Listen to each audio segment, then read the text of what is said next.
and welcome to an Organized Chaos podcast. My name is Bobby Quarters. Chaos is here with me. Hey. Hey. So, we're here to talk about some movies, music, whatever else crosses our mind. But here is also the home of the most unbiased, genuine thoughts. We're not going to do anything just to say it, just to make money off of it, because we don't make a lot of money off this. In fact, we don't make anything. We just give our opinions.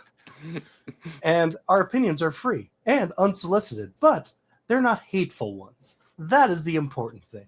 Yes. But also, while you're here, please make sure to like, comment, and subscribe to my channel, that is Bobby Quarters, the podcast channel, Organized Chaos Podcast, and Chaos's channel while you're at it. So thank you for watching, and do enjoy.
Scared?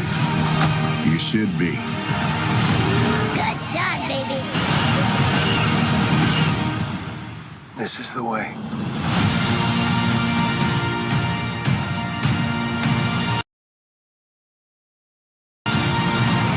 From a distant galaxy, they have come to Earth. Dolph Lundgren as He-Man, Frank Langella as Skeletor. Only they have the powers to be masters of the universe. Live the adventure. What's up, you lovers and friends of all things men? I'm your host, the brostest with the mostest, the deep. And sitting next to me is my main man, Noir, who knows how to push all the right buttons. It's time for manhandlers and panhandlers of the week. Every season is award season. Boom. Let's give out our first manhandler of the pod, Alpha of the Week. Let's go for the 53rd week in a row. The GOAT, the Alpha of all alphas, the man, the laser ride legend, the Homelander. I am proud to be your number 2. Oh, snap. We got a surprise guest coming at you. Yo, what up, D? Pumped to be on. Eagle the Archer, my fellow Church of the Collective escapee. Hell yeah. Then friend, then not friends, then friends again. For real. How's your bow slung these days, broski? Low and tight. You're on the 7. One of the world's most recognizable faces. Like God-tier celeb status. I'm just getting back in the mix. About to start shooting the next season of American Eagle, and I gotta ask, how you handle dating and fame? I hear you, brother. Well, you have come to the right place. See, I knew the Podfather would have some words of whiz, especially with how tough it can be these days. Oh, Brother Eagle, I've been Me Too'd, and I sure as shit ain't trying to get Me 3'd. I can't do it. Okay. We'll do it live. Okay. We'll do it live. Fuck it. Do it live. I'll write it and we'll do it live. Fucking thing sucks. That Yes. was kind of weird, right? You noticed how Bill seemed to eagerly jump in when he talked about being Me Too'd. I wonder. Yeah, no, I don't know. Yeah, it seems a little weird. I don't that know. is. It's very odd.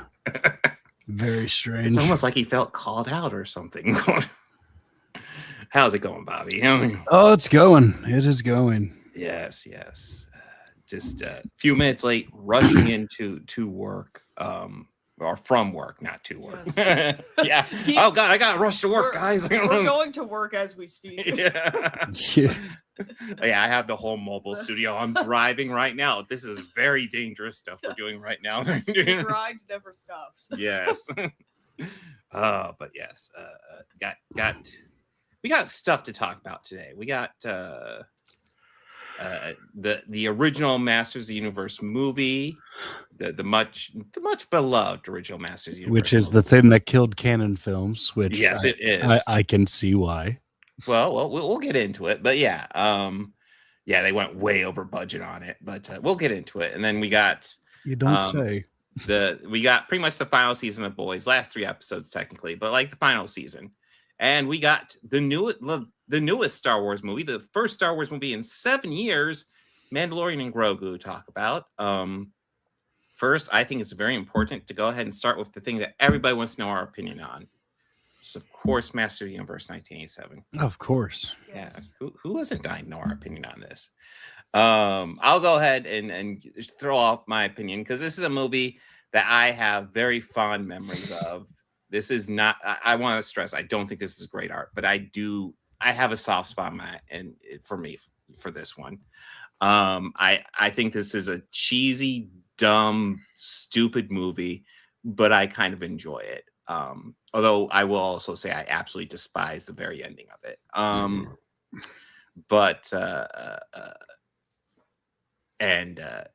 That's just kind of my thoughts on it, and I'll let you guys get into it. But I do want to throw out there a piece of trivia I want to let audience guess before I bring to you, Bobby.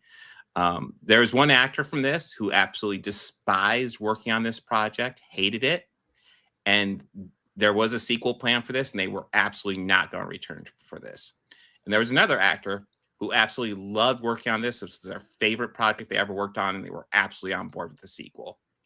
Was I'll the let guy who kind of guess, but yeah, was the guy who absolutely hated it or wanted to do the sequel? Was it Beastman?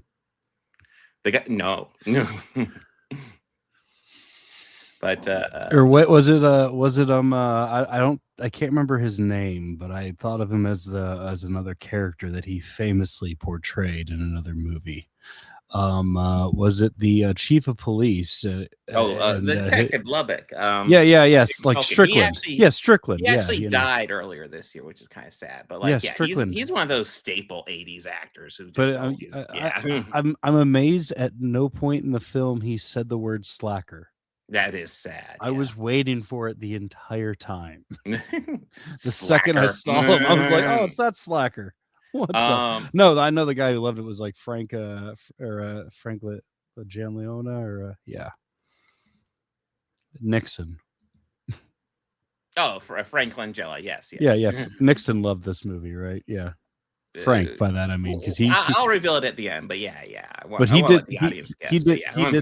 did play Nixon in Frost. Yes, he did. I mean, Frank Langella is a great actor. Yeah, he was great in that movie too. Oh, dude, like he was chewing so much. Oh, he was. I was loving it. Like he knew the mission with this movie. Absolutely. Yeah, he fully. Yeah, he fully understood all of this. Yeah, he was like, "Oh, this is stupid. I can get down with this." I can be over the top. Yeah. Oh, yeah. Well, you think he was over the top in this one? A touch. What are your guys' thoughts? Go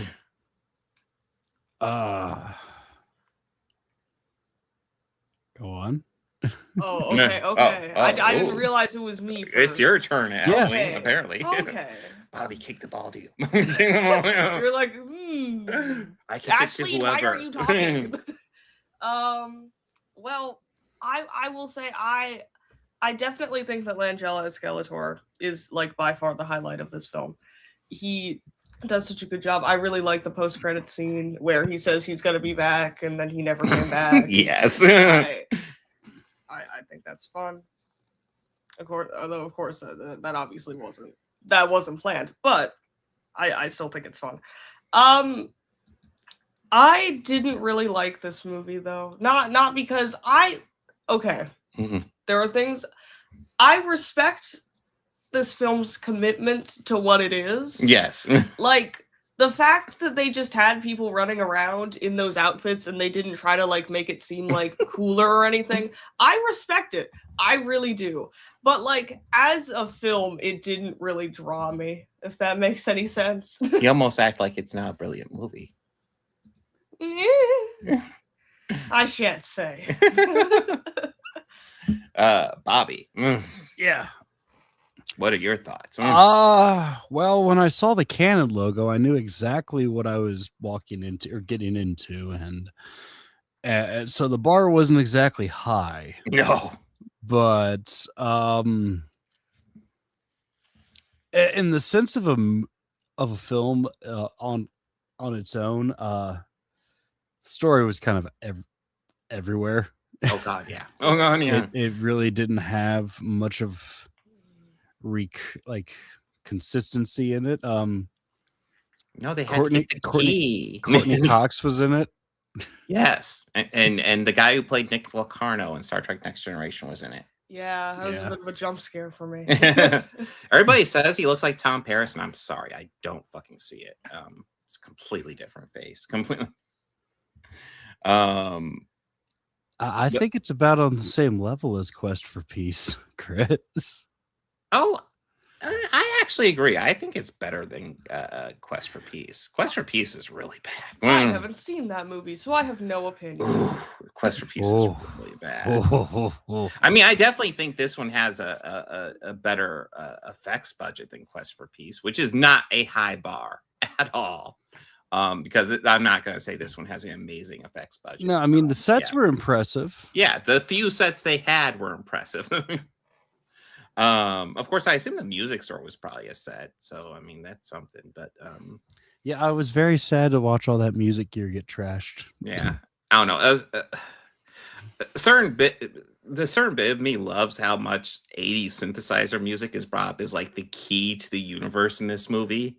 Like that is such an 80s thing, right? Synthesizer music being like, oh, this is everything and all of it. It's so dumb. I'm actually kind of impressed with the cast too. I mean, they got Dolph Lundgren fresh off Rocky IV, pretty much. They got Frank Langella for Skeletor. They got Meg Foster as Evil Lynn. There's been a picture of her. Yeah. They got Billy Barty as Not Orko. You know, obviously he was the Orko stand-in, but they couldn't quite pull that off, so they just made a new character for him. Yeah, this like I said, I don't think this is a great movie at all. But there's a part of me that really kind of enjoys how fucking stupid it is and how committed it is. I can appreciate it for how silly it is. Mm-hmm. Yeah, obviously we got Nick Locarno there. And you know, this is also Robert Duncan McNeil and Courtney Cox before they were fucking anybody in this movie, which I thought was kind of wild. Yeah. I will say Dolph as He-Man was solid. Yeah, I thought he was fine. I definitely prefer Frank Langella's Skeletor though. I think he's fucking killing it. But yeah, I enjoy this for what it is. But yeah, this is a really stupid movie. I guess a quick synopsis of the story.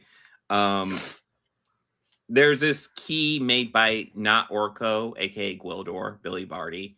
Skeletor stole it to take Eternia and capture the sorceress, and He-Man and his crew find Gwildor, and he has a second key, and they try to use it to get the sorceress out, and they aren't able to, but they have to escape quickly before Skeletor gets them. So they end up on Earth circa 1987 to do Earth stuff. And that's kind of most of the movie at that point. They're just kind of running around on Earth, obviously to help save the budget. Because, I mean, they definitely had some sets and effects going on here.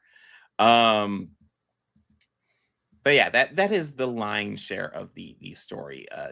Courtney Cox and Robert Duncan McNeil play two teenagers that find the key. They keep on hitting the keys, causing Skeletor to send troops after them. Eventually, they all end up on back. Eventually, Skeletor gets the second key. He captures He-Man. They go back to Eternia, and they have to make another key out of keyboards and synthesizer and technobabble and portal back to Eternia and save the day, which they do. Oh, yeah, and there's also this subplot where Courtney Cox's parents have died, which is fine, but the movie ends with her saving her parents, which is the part I absolutely fucking despise about this movie. Like, I am down with all the dumb shit in this movie, but I hated that element because it's like, that's not going to happen in real life. Don't do shit like that. People have to deal with shit like that. I mean, go ahead, Ashley. Oh, I was just gonna say. To be fair, does any of this happen in real life? No. But like they're talking about. So I understand what you're going for. Yeah. Though. There is definitely a Star Wars vibe in this. I felt with the fucking black stormtroopers that Skeletor has, because they feel like stormtrooper armor, except they're black, pretty much.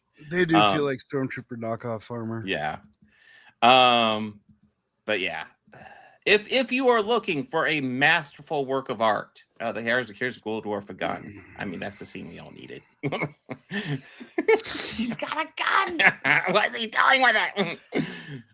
If you're looking for a great work of art, this is not fucking it at all. If you're looking for cheesy 80 movie, I think why not? But yeah, that's kind of my take. What do you guys think? What are final thoughts? I watched it. Yeah. Yeah, I enjoyed this. It was a little goofy and silly at points. Goofy. Yes. Okay, so the little bit of trivia I threw out there, obviously, I think everybody knew Frank Langella was the one who was absolutely coming back. He loved this movie. He was on board. He thought this was the best. The one who was absolutely not coming back, it was Dolph Lundgren, who hated the fucking costume. He essentially, and if you think about it, like, he has to keep himself in like perfect shape throughout every day of shooting in that fucking costume. And that is ridiculous. It doesn't even look fucking comfortable. And that's actually one thing I thought was kind of weird. Like, on the show, he had he was Prince Adam, and like He-Man was like his superhero identity. And like, they could have, like, if they're just gonna have him be He-Man, that's fine. They could have had him go to Earth and then have him like put on like normal clothes and have his codename be like Adam as like a callback to that. Like, it was sitting right there, but they couldn't do that, so they just left him in the dumb costume throughout the whole thing. So I felt like kind of bad for him at like the last scene of the film, because like there were some parts where it's like you could almost like see people's breath, and he's wearing he's wearing nothing. Yeah. But anything you guys want to add, or are we ready for the boys? Yeah, let's get to the boys. All right, so the final season of the boys. Now that we've actually seen like all the story and all of it coming together, I will say I overall like this, but like I do have serious critiques about this final season of stuff that kind of bugs the shit out of me. You guys want to give your broad thoughts before we start breaking it down? I had very definitive issues with this. I just, in general, like, it had moments where I was like, oh, that's interesting, or that's pretty cool, but I didn't like it. Mm-hmm. Yeah. How about you, Bobby? Overall, there's a lot of the stuff that I did enjoy. Mm-hmm. And some of the thoughts I thought didn't really work that well. But overall, I liked it. I wasn't expecting it to end anywhere near like the comics did. No, because it's been doing its own. No, it doesn't, and it's been doing its own thing this whole time. So that's kind of what I was expecting out of the finale. Mm-hmm. I kind of felt that they did shove a lot into the last episode to wrap it up a little too neatly. Yeah, true. But overall, I thought the pacing and the story they were telling and everything was great. I liked it. Yeah. because it's not getting into major spoilers, although it is minor spoilers. Obviously, we'll probably spoil this whole thing. So just FYI, if you haven't seen it yet, we're gonna spoil it. But one of my major issues with this, and it's something like after I watched it, like the more I thought about it, I was like, what the hell? So like the big plot line here is that they have this virus that will kill all the soups, but then they find out if a superhero is one of the first generation that has V1, that they will be immune to the virus and semi-immortal. So the big plot line is Homelander's trying to get himself V1. The boys are trying to stop him from getting V1 so that they can kill him, obviously. And so that's the big plot line throughout a lot of this final season.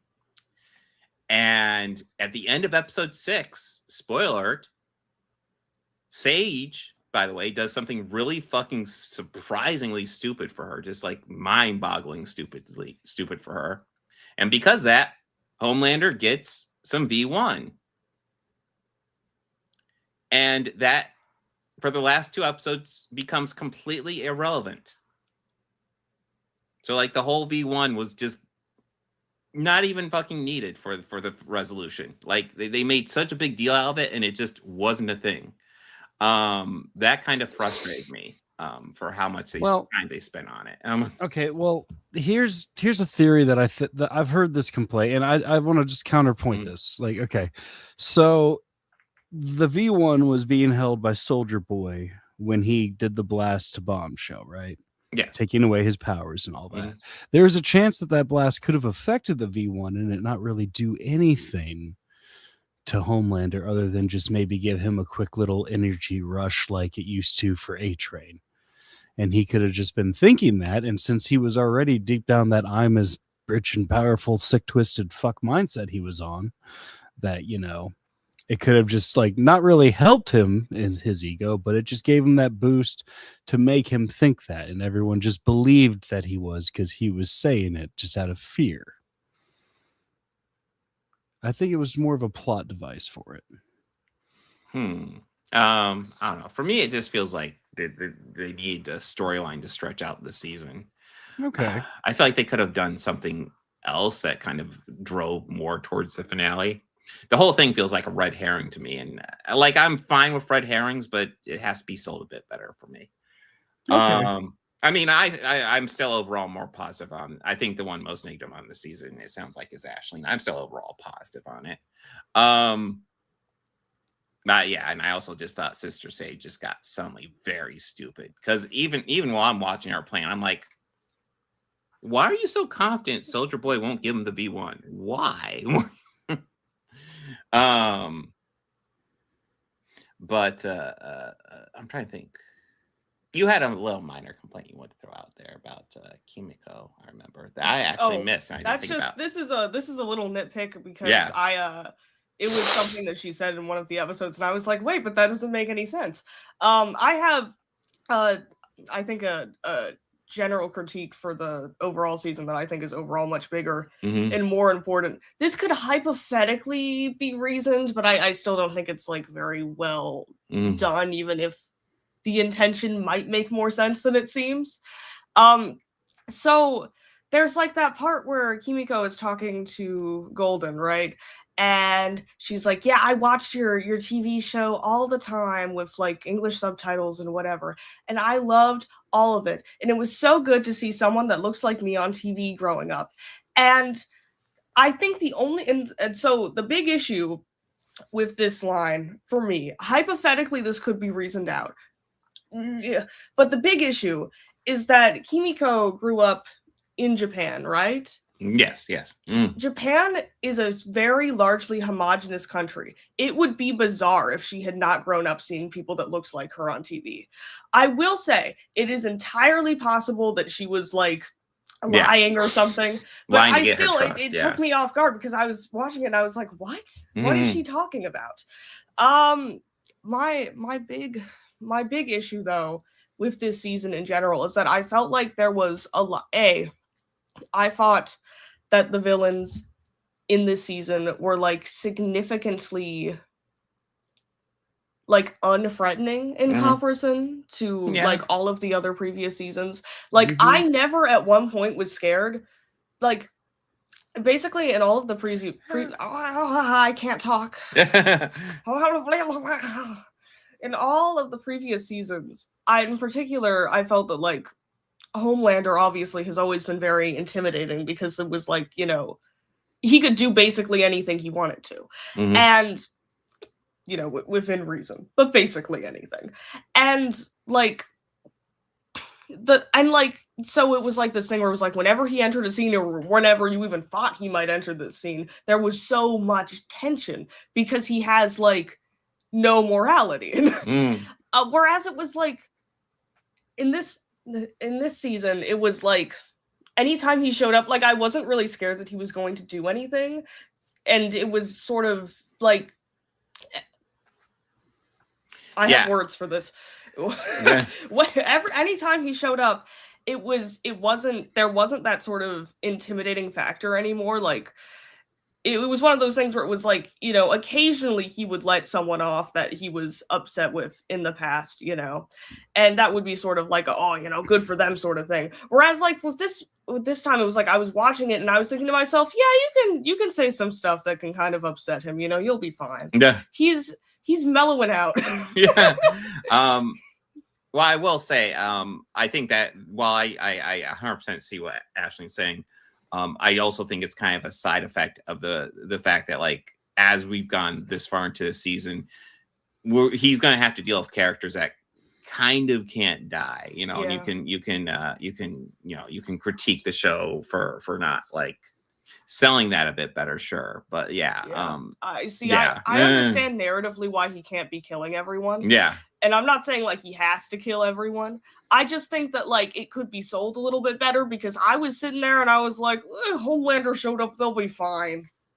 Do you guys have any other critiques you want to throw at this show? Because I want to start getting into positives pretty soon. Okay. No other critiques. Okay, you dive into your critiques. This is my biggest critique. I feel like there is a lot of tell don't show going on in this season. I was thinking about that recently because I feel like, and this I think is a big part of why the villains seem so much less intimidating. Like 99% of the time, I feel like you see the antagonists in this show in the final season.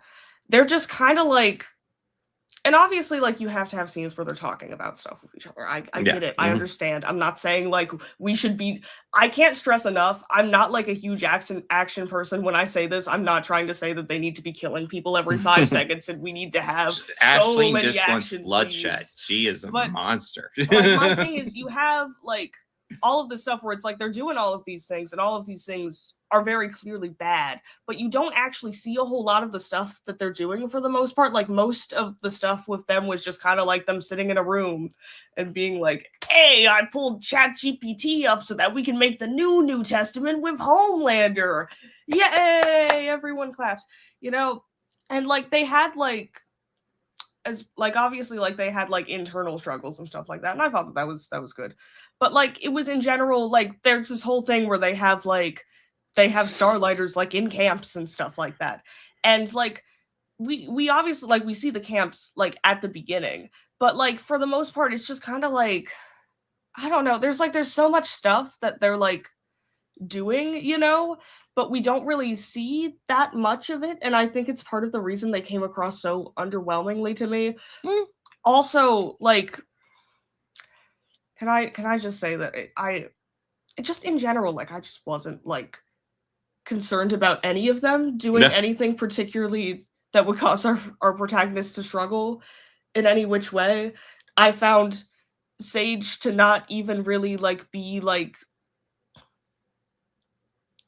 never at any point was I scared that Sage was going to outsmart anyone. That's true. You know? I did fear Sage in season 4 and season 5. She was completely underwhelming. She just kind of sat there like. Do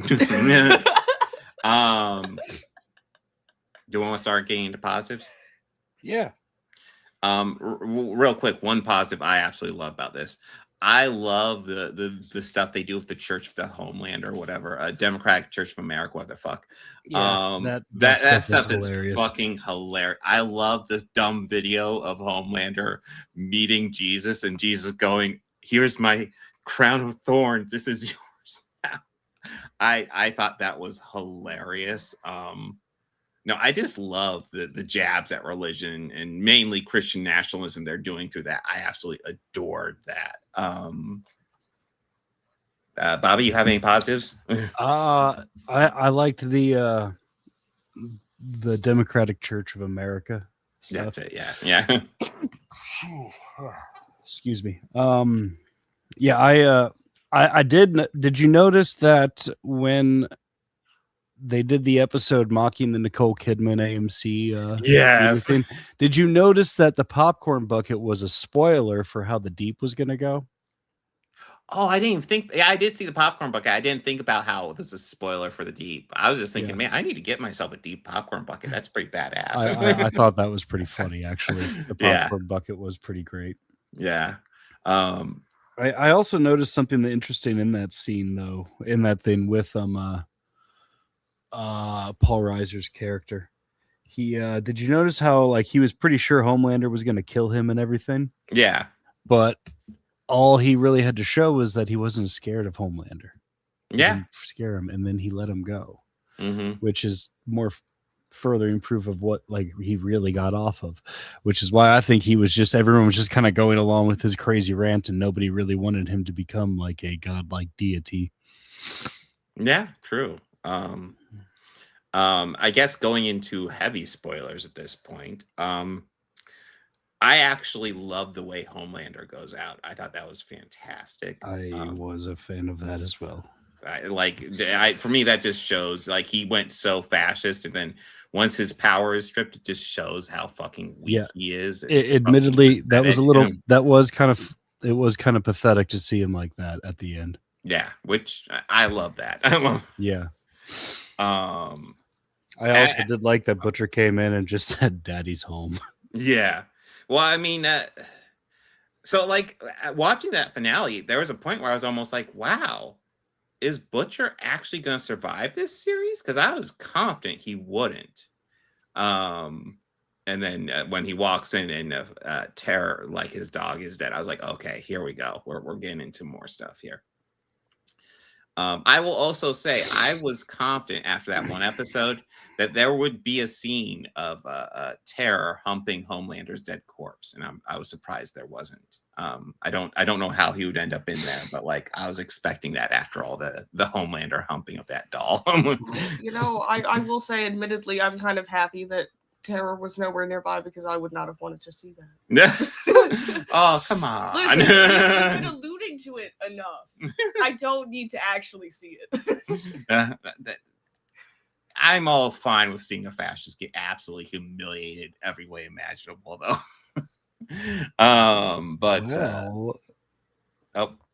Yes, Bobby. I'll save it for the end of the show. Okay. No, Terror dying was probably the saddest death for me.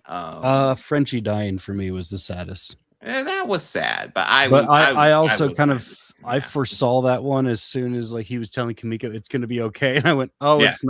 It's not. Yeah, when they're talking about how they're going to run off together, I'm like, yeah, you two are not making it through this season. Something's happening. One of you is dying. Mm-hmm. As they're hiding, like, don't worry, everything's gonna be okay. No, damn it. Yeah. Damn it. You guys hide in the zinc. I will stay out here and distract him. It's like, oh, you're so fucked. I mean, I'm kind of surprised Homelander didn't give him a more gruesome death, but he kind of semi-suicide in a futile attempt to try to take out Homelander himself. He didn't really have much of an option. It was all he had. So I don't really blame him for it. No. But yeah, that was a sad death. But yeah, I don't know. Terror hit me. Yeah, Terror was that was a bummer. It was a bummer. How do we feel about Butcher's ending in this? That's kind of the closest that they did to anything in the comics. I think, because it was I'm not Huey super familiar with the comic books, but yeah, it was Huey who killed him in the books.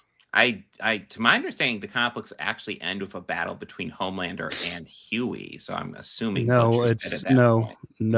no. It actually ends with the books end with someone's been blackmailing Homelander because he's been getting photos of him doing this horrific shit like killing people, eating babies, and all sorts of other horrific, monstrous shit. But it turns out Black Noir was a clone of Homelander, and he was dressing as Homelander, doing all that, messing with his psyche. Yes, I do remember that. So it ends up with them all fighting, and in the end, it's Butcher who pretty much crowbars Black Noir, Homelander's skull open, as he did in the show. Nate, I hard disagree. I actually thought A-Train's death was awesome, and yeah, Homelander was able to catch up with him because A-Train stopped to not kill the innocent bystander. It kind of showed how A-Train developed, and Homelander didn't give a shit and took advantage, and A-Train called him out, which was awesome. And he did call him out for exactly what he is. Yeah.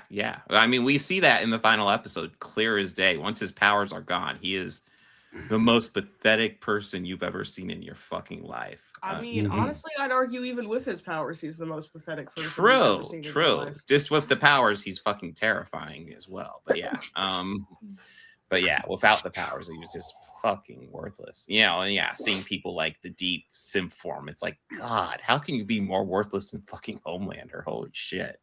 How do we feel about the Deep's end? I thought that it was visually appealing. Yeah. The most satisfying part of all of that was Annie kicking him in the balls. True. For me, that was the most satisfying part to watch. It was like, fuck yes. I haven't double checked it, but I'm 99% sure that shark was Samuel L. Jackson. Yes, that was in fact Samuel L. Jackson. It sounded way too much like him to not be him. And I did really enjoy that. I know I saw in chat last people were saying Noir's death was underwhelming, which I agree, but like Noir wasn't built up as much of a lot of the other characters. I mean, this is even the second Noir we've seen, so it's not. I don't know. I didn't really have much of a stake in his death. In fact, I could see a possible excuse. I don't know. I don't really see him. And now I was about ready to say see him live, but I don't know. He's done too much shit. But like, yeah, I don't think it's too bad. Oh shit! Super chat. 885th Batman fan. The Boys is pretty much why we're not getting the Authority in DC. James Gunn can't make it work, at least not yet. I'm not sure if that's really it. He's really only had one things, but yeah. outing at the helm, so that's a take to have. But still, thank you for the super chat. Yeah. But yeah, I'm trying to think who else was there. I don't know. Yeah, I think we kind of brought up Frenchie's death, which was very sad. But I do like how Mother's Milk reunites with his family, which he needed to do. Even though it felt kind of forced at the end, I was like, I'll let them do a forced ending for him just to give him the happy ending. I'm cool with that. Hey, he deserved it, man. Oh yeah, Mother's Milk was one of my favorite characters too. But yeah. And the fight between Billy and Huey, I've seen lots of people complain. Here's one thing that kind of drove me insane. People were complaining about how Butcher took out Homelander a lot easier than he was able. They were like, hey, how come Butcher could take out Homelander easily, but like he struggled a bit with Huey? And it's like, well, number one, he really wanted to fucking kill Homelander. He wasn't dedicated to killing Huey. He obviously didn't want to kill him. And plus, Huey isn't like a pathetic worm like Homelander is without his powers. There's a difference, guys.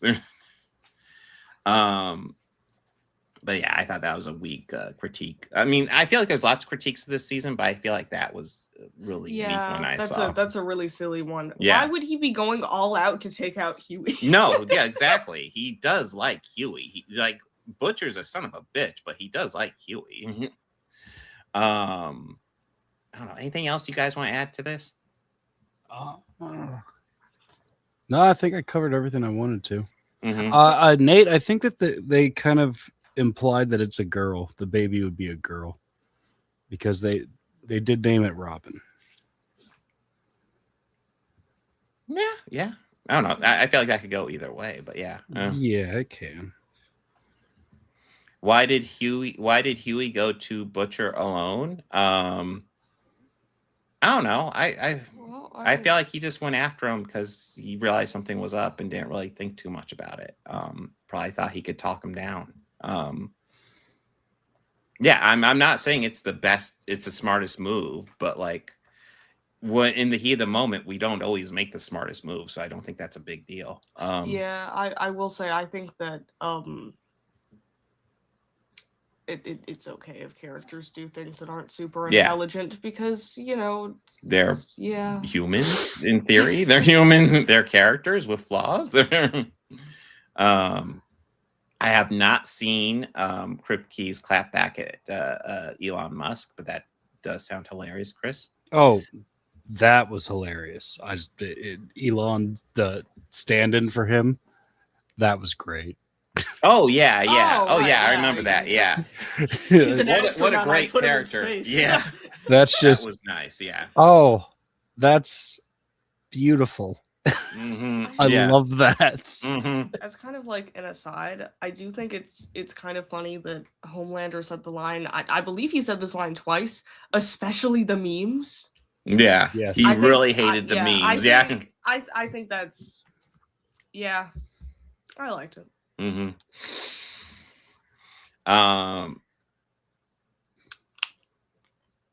Well, I mean, here's the deal. Butcher is right in that there still is a fight to have with Vought and superheroes, but Butcher was also wrong in attempting to kill all the superheroes because, fun fact, they aren't all bad guys, but also once you release that virus, they're just going to figure out a way around it and make more. Like you're just, yeah, it's not a great solution. And it seems like obviously they're going to continue some sort of fight going forward. But yeah, yeah,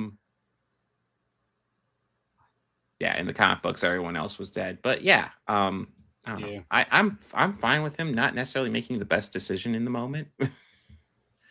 Anything to add, or are we ready for Star Wars? Let's talk about Star Wars. Okay. Mandalorian and Grogu. Anybody else want to take point on this one? Yeah, sure. Okay. So Star Wars, The Mandalorian and Grogu, which is the feature-length film, which I guess is concluding the Mandalorian story from Disney Plus. Mm-hmm. Let's see. First thoughts, Ashlene. Oh, ooh, kicking the ball man, to you now. you're just always putting me on the spot. This Boom.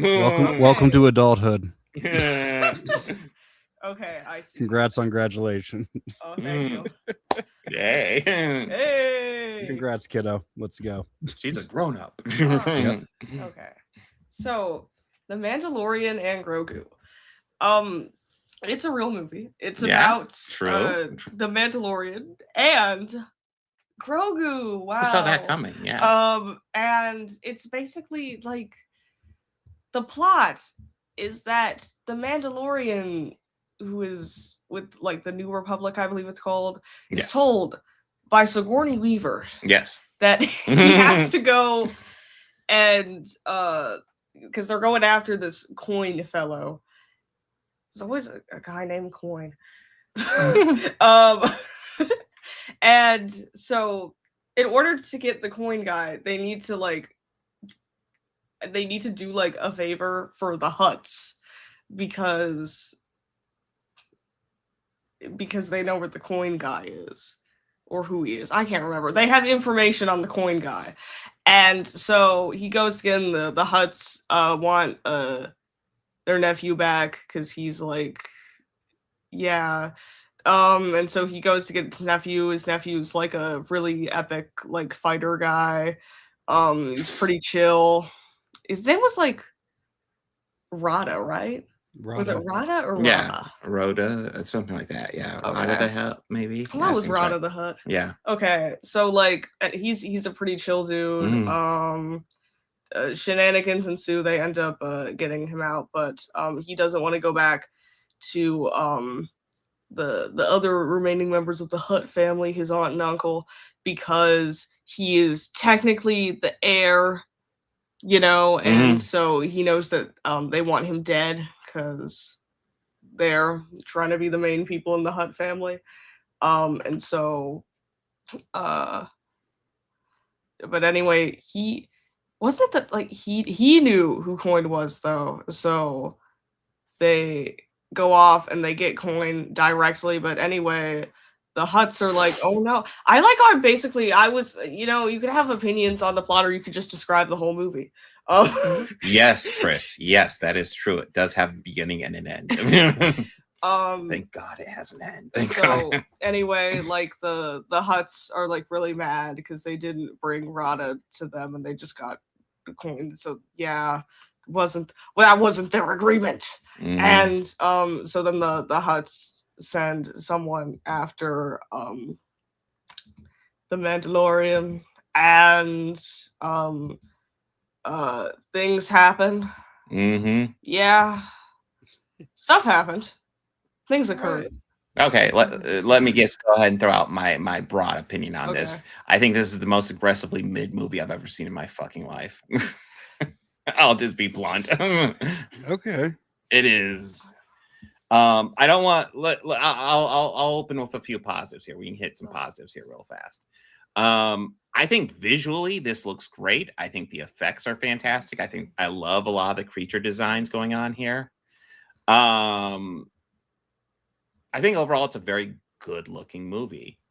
I think there's probably a couple other positives I could probably think of, but like that's the biggest positive sticking out in my head. Where are your guys' thoughts? This felt like a very dragged out and very long episode of the show. Yeah. And it felt like two season finales stitched together, kind of. Yeah. And that's the thing. Like, if I were to judge this as a season of The Mandalorian, I would probably say this is the worst season of Mandalorian. I would like the other 3 seasons more than I like this movie. This movie, like throughout the beginning, they're putting all these pieces in place, and I'm going along with the movie. Okay, we have the Hutts over here. They're obviously bad guys. We have Rada the Hutt. We're not sure about him. There's this Imperial named Coin. We need to get him. We're getting all these pieces in place. And I'm waiting for some sort of twist to really like turn all this on its head. And it never fucking happens. Everything plays out pretty much exactly as you expect. When the pieces go into place, it plays out exactly how you'd expect it to play out.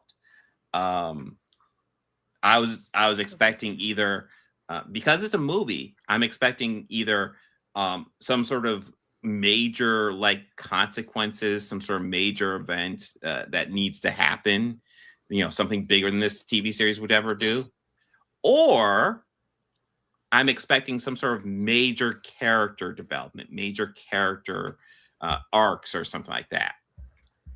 This has none of that. I think the closest we get to a character arc is a bit with Grogu, where like Mandalorian gets poisoned and almost killed, and Grogu has to take care of him and pretty much bring him to health, which is kind of cool. But it's actually like they never have a moment earlier to establish that Grogu like couldn't do that, so it just kind of happens. And if you don't know anything, like it doesn't really feel like growth or anything. It just kind of events that happen, I feel. Yeah, I'm a very big like character person. Yeah. I like character stuff and things, and there's just like none of that in this. Yeah. Like it's Grogu so, has cute character moments. I will say that. That's not positive. it's just I feel like a very shallow movie. Yeah. Like it's just it is exactly it's basically just like very predictable shenanigans for 2 hours. Yeah. That's kind of it, I feel like. For the first Star Wars movie in 7 years, when I thought Disney would actually be doing more Star Wars movies when they bought the franchise. This is very underwhelming in my opinion. And like I said, I don't need like big galaxy consequences, although that's one thing they could do. But I would rather like some sort of big character arc. Like, I think like one thing that could be interesting is you could do a lot of the same story points here, but establish that Grogu is like not really up to speed and kind of like much weaker than Mando, which we do kind of see, but it's not firmly established. And then force Grogu to essentially do something that we've only seen Mando do before. Like have like a bounty hunter who gets the upper hand on fucking Mandalorian, and Grogu has to be the one to defeat him. That could be awesome. But as is, there's nothing like that. Like you see bad guys, and the bad guys are just obviously the bad guys, and the movie just plays out as they're bad guys, and you have good guys, and the good guys are obvious, and everything's just on the surface. Probably my favorite character in this was probably Rada the Hutt, who like I liked him because like he's actually this, he becomes this tournament fighter, gladiator type, and he becomes quite famous, and he's happy to be breaking away from his father's shadow and building a name for himself that's independent from his father. And he's like, I don't want anything to do with the Hutts. I want to build my own name. Fuck my father. And it's like, that's cool. Now we don't get too much of his character throughout the movie, but I do like his character. But yeah, I was expecting some sort of twist. I was expecting like we have Sigourney Weaver here. Is she gonna like end up being like a twist bad guy or something? Like I was expecting something like significant to happen in this, but like everything plays out exactly as you would predict in this story. There is nothing like really interesting really happening, and it was kind of frustrating. I don't know. I was expecting like a season of The Mandalorian, except bigger scope. And as it is, this is worse than a season of The Mandalorian, in my opinion, because that could at least keep me engaged for 8 episodes and enjoying it. Like this one, after like 2 hours, I am just like, God, would this fucking end? I was kind of really frustrated with this movie. I don't think it's the worst thing ever. And I know there's like the big chuds are talking about the fucking box office, and I don't care about the box office argument because it's fucking stupid. Using their box office argument, Avatar 3 is better than Shawshank Redemption, so fuck that argument. Blasphemy. Yes. It's bombing at the box office. That means it's bad. Fuck off. No. Just judge the movie for what it fucking is. Engage I swear to God. in genuine media criticism. Yes. But yeah, you guys want to add? I feel like I'm yeah, like this was very serviceable as a yeah, that's a good word to describe it, because you might think I hate it. I don't hate it. I'm just frustrated by it. There's good stuff here, but like yeah. Mm-hmm. I feel like there like honestly isn't really that much to say. It's a real movie. We watched it. Yeah. Like I said, it's got cool visuals. I like the aesthetic. I wish it had done something interesting with the story. As it is, it just Mando gets a mission from the New Republic, and he does the mission from the New Republic. The biggest twist is that instead of like bringing Rada the Hutt to the Hutts like he was promised to, he decides to just let Rada go home because Rada can guide him to his main target anyway. So fuck the Hutts, who are obviously fucking bad guys. That's the biggest thing, closest thing we get to a twist. And it's like really meh. Like I was watching, I was like, yeah, I mean, yeah, oh wow, the Hutts are playing both sides. No way. Shocking. Shocker. Yeah. And the big reveal at the end, like, oh, the New Republic was working with the Hutts, but it turns out they were reporting everything New Republic said to the Empire behind their backs. I'm like, yeah, no kidding. What a shock. Whoa. Mind blown right now. And that's the thing, like everything that could possibly be a twist is just so fucking predictable, and you see it coming like a mile away. I'm just kind of frustrated by this.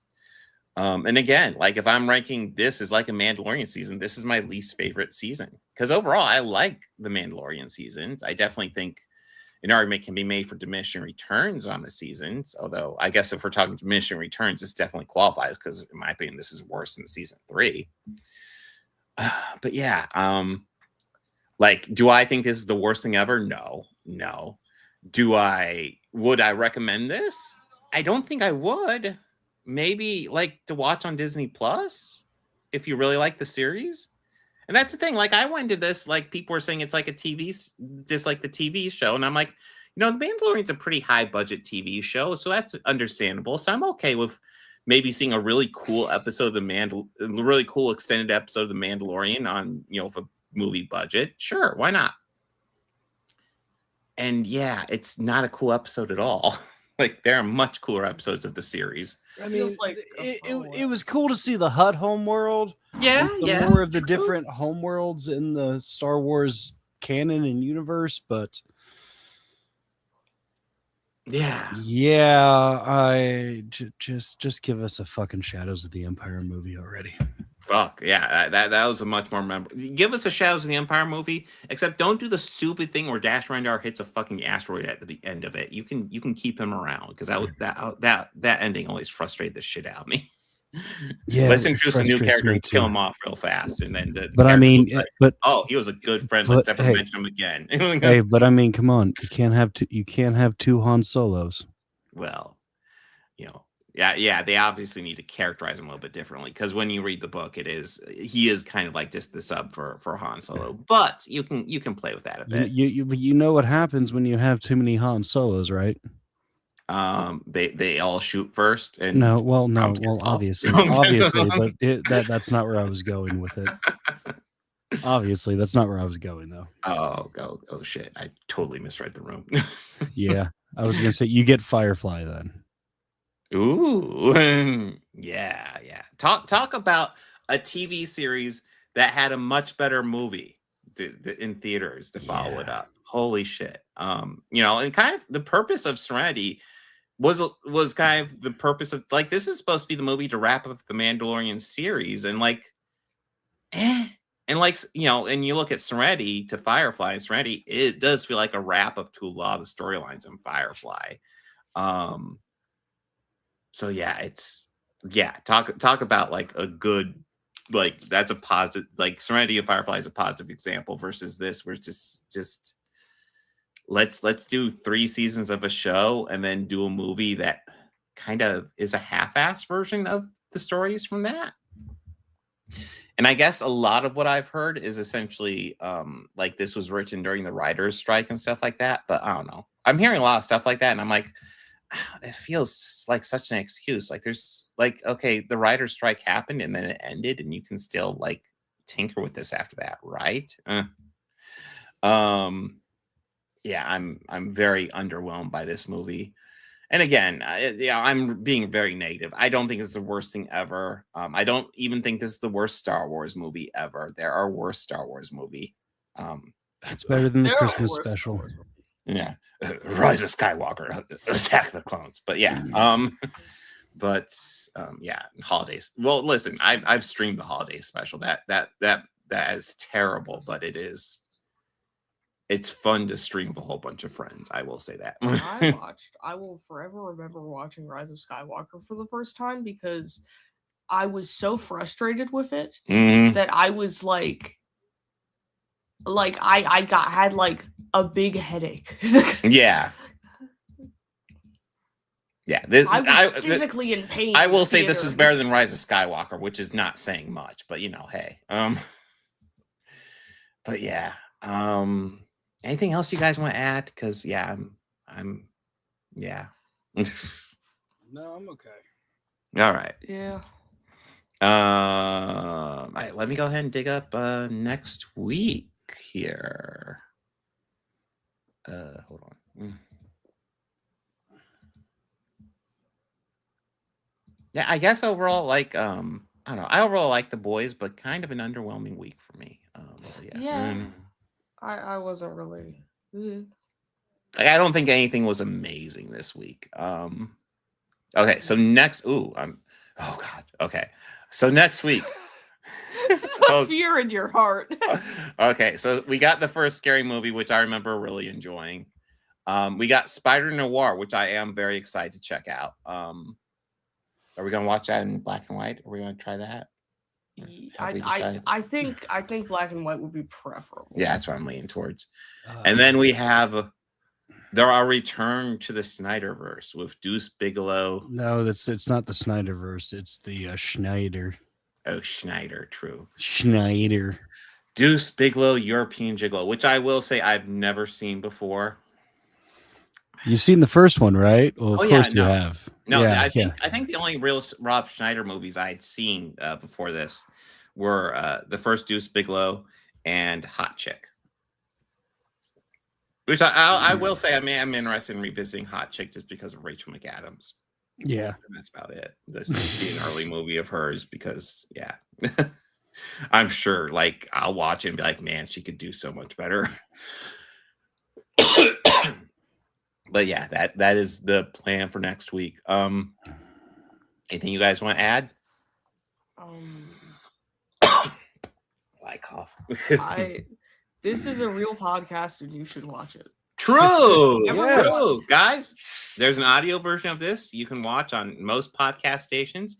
The video version will be on my main channel until I paywall it, which is probably when the next episode will come out. But it will remain available on Bobby Quarter's channel and on the Organized Chaos podcast channel. You should subscribe to all three and keep track of it. Everyone on this podcast is so smart, and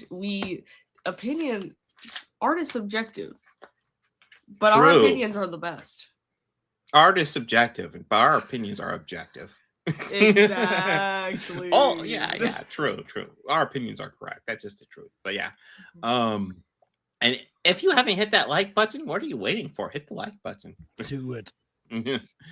But yes, I will be live this Saturday with comic books and chuds, the usual. I'm pretty sure the showcast will be live tomorrow. But I will probably be hanging out with these guys, so I won't be on it. But make sure to check out those guys. Anything going on your side, Bobby? I'm working 6 days next week. Yeah. So Work sucks. I'm just happy to get over Memorial Day. That's a brutal holiday for my department. So I just have that shit. Well, for working in a kitchen and sports bar, I got to get over the basketball finals and then the rest of baseball season, going right into football season. Yay. Sports ball. Yay. Yeah. Hopefully you can get some time off at some point because that just hopefully, yeah. Luckily, I don't have to squeeze a theater visit in, so like. Hey. There's no theater stuff this week. Yeah. But week after that, we got the new Master of the Universe, which we will see. The only thing I can guarantee you about that is that I can pretty much guarantee that the 80s movie will have the better Skeletor. There's just no doubt about that. It'll have the better actor, that's for sure. Well, I mean, yeah, Frank Langella. It was because I don't think Frank Langella would ever start like a cult in the desert to or have naughty essay allegations against him. Yeah. Well, like another certain Skeletor actor, scumbag. Yeah, but yeah, God, just FYI, fuck Jared Leto. Yeah. I like the rest. I like the rest of the cast they have for that movie, but the rest of the cast is solid. Yeah, but I am excited to check out Spider Noir as well. I think that looks like no. When Morbius was bad, Chris, he quote went into isolation in the Joshua trees in the desert for self-reflection. That is true. But I wouldn't surprise me if he visited an island in his time. If there's nothing else to add, fuck Jared Leto and party on and be excellent to each other. Take care.